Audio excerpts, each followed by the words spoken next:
রাজধানীর করাইল বস্তিতে দুপুর বিকেল 4টার পরপরই কিন্তু ভয়াবহ অগ্নিকাণ্ড ঘটে। এখন আপনারা দেখছেন যে ধ্বংসস্তূপে পরিণত হয়ে গেছে। আগুন নিয়ন্ত্রণে কাজ করছে ফায়ার সার্ভিসের 7টি ইউনিট। আগুন কিন্তু ইতিমধ্যে নিয়ন্ত্রণে এসে পড়েছে। এখানে আমরা দেখছি যে ধ্বংসস্তূপে পরিণত হয়ে গেছে। আপনার এই বাড়িটা আসলে কার? এই বাড়িটা আমগো। কিভাবে আসলে আগুনটা লাগছে যদি একটু বলেন। আগুনটা কিভাবে লাগছে আমি বলতে পারবো না। আমি ঘর তালা দিয়ে আমি বাইরে গেছিলাম। বাইরেতে আসার আগে আগুন লেগে এই পুড়ে গেছে। আর আমি বাড়ির ভিতরে ঢুকতে পারি নাই। কেমন ক্ষয়ক্ষতি হয়েছে এটা? আমার পুরো বাড়ির মনে করেন ঘর তালা মেরে গেছি, তাহলে তো আমার কিছুই নাই, আমার সবই শেষ। হ্যাঁ, ক্যাশটা তো সংসারের কিছু রয়েছে, মাস শেষ হয়েছে, বেতন নতুন পাইছে। আমরা দেখছি যে এখানে আসলে আগুন লাগার ফলে পুরো ধ্বংসস্তূপে পরিণত হয়ে গেছে করাইল বস্তির একটি অংশ। এটিকে বউবাজার বলা হয় এবং বউবাজারের পাশের একটি অংশতে কিন্তু এরকম আগুন লাগে বিকেল 4টার পরপরই আসর নামাজের পরে, অর্থাৎ আগুনটি লাগে এবং আগুন লাগার পরবর্তী সময়ে কিন্তু ফায়ার সার্ভিসের 7টি ইউনিট ক্রমান্বয়ে এখানে চলে আসে এবং তারা অবশেষে আগুন কিন্তু নিয়ন্ত্রণে আনে। আমরা জানি যে করাইল বস্তিতে কিন্তু প্রতি বছরই এক একটি অগ্নিকাণ্ডের ঘটনা ঘটে থাকে। এখন পর্যন্ত কিন্তু আমরা আসলে জানতে পারি না এই জায়গাতে আসলে কিভাবে আগুনটি লেগেছিল এবং কিভাবে আগুনের সূত্রপাত, সেটি কিন্তু এখন পর্যন্ত স্পষ্ট হয়নি। এবং আমরা দেখছি যে এখানে এই ধ্বংসস্তূপের উপরে দাঁড়িয়ে আছে এখানের যাদের হচ্ছে ক্ষয়ক্ষতি হয়েছে তারা।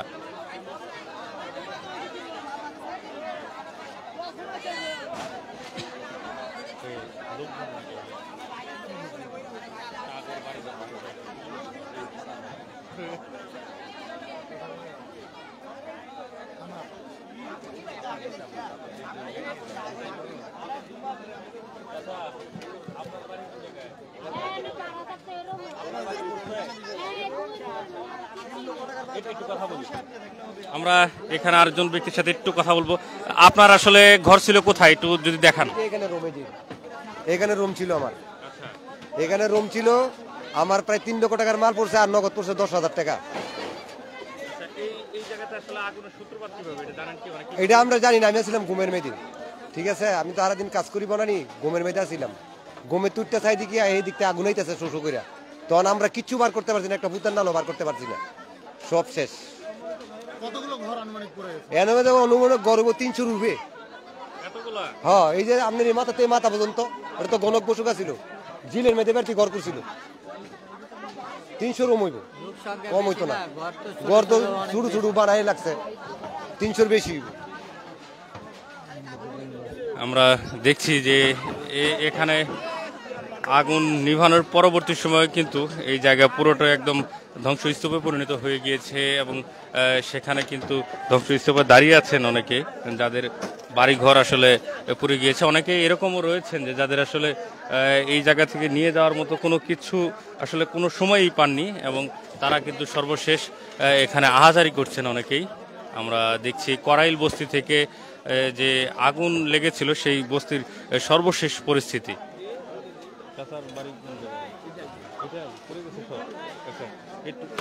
একটু এই পাশে দাঁড়ান, একটু কথা বলবো।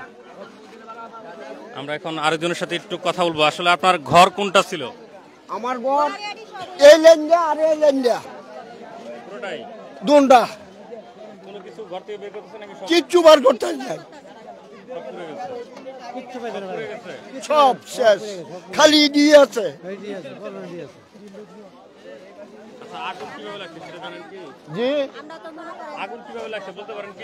আগুন লাগছে হে বাইকে লাগবে, আমার এই গোটা মধ্যে লাগছে আগে, এরপরে এই আউলা লেগে গেছে, তারা ভাগ করতে লইছি।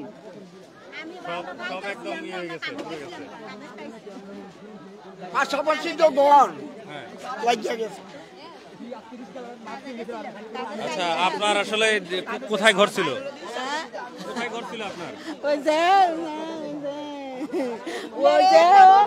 ওই যে কাছে সৃষ্টি করছে, রুমের এই রুম আমার ছেলে আছিল, ছেলের রুমের মধ্যে শোকেস আছিল, শোকেসের রুমে বড় বড় ভাতিলে আছিল মনে হয় 100টা।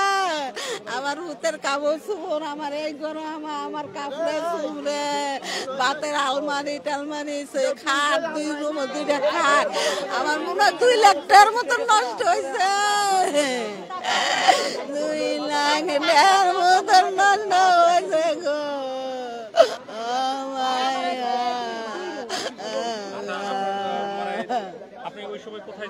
আমি বাসাতে আইছি, আমি আবার মাগরিবের পরে যাই, রাতে 10টায় আই, রাতে 10টায় তাইয়া খাওয়া দাওয়া করে নানছি। আমি বলা হয় না কামের তাইব নাইন দে থুয়ে যাই, নান 2টা তরকারি খালি নানছি আর ভাত নাইন দেমু। এমা এগরে হিচিরা গিয়া কইতাছে ও বুবু আগুন লাগছে। আমি কোন কলে ন আইয়া দেখি আমরা এই 2 জনই বাসায় আর আমার দেওরে হুইয়া লইছি। ওরা কেউরে আমি ডাক দিছি না, না ডাক দি আমি দেখে লই কোন আগুন লাগছে দেখি। এই কোনাতে শু করে লাগিয়া এই টং হুদা টং না বাস পাল্লা না লাগিয়া গেছে, লাগিয়া আমার এই রুম লাগিয়া গেছে। কাপড়টি আমি লাড়াইতে নিতাম লইছি, আমার হাতই আগুন লেগে গেছে। আমি ডরে আমি গিয়েছি লাই দিছি, আগুন লাগছে আগুন লাগছে। আমার সব বাইরেছে, সব বাইরেছে, বাইরে হলে কি উড়ো দূরা পুইরা যাইতেছে গো। আপনার কাছে একটু শুনবো যে আসলে আপনি তখন কোথায় ছিলেন এবং এই বিষয়টা একটু বলেন।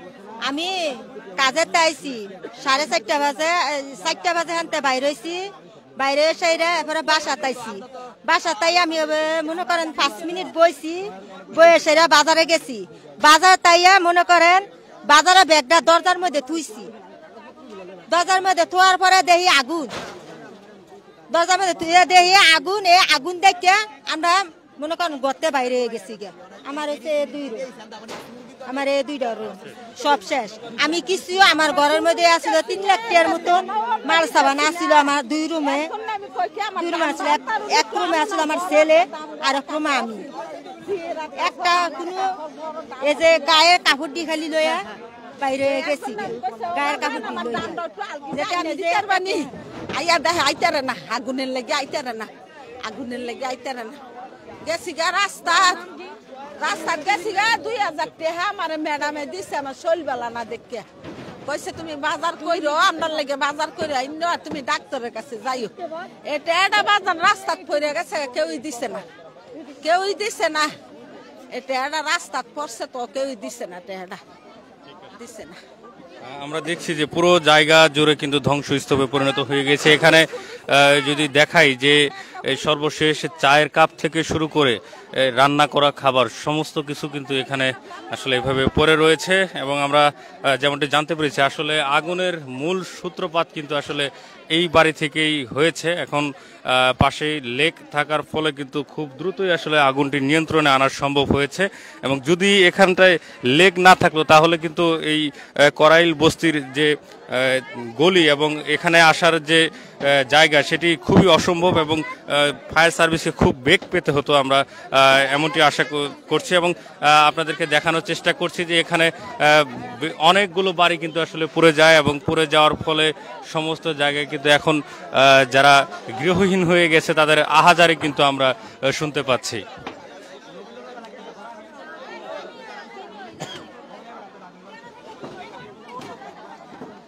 দর্শক, করাইল বস্তির আগুন বর্তমানে নিয়ন্ত্রণে এসেছে।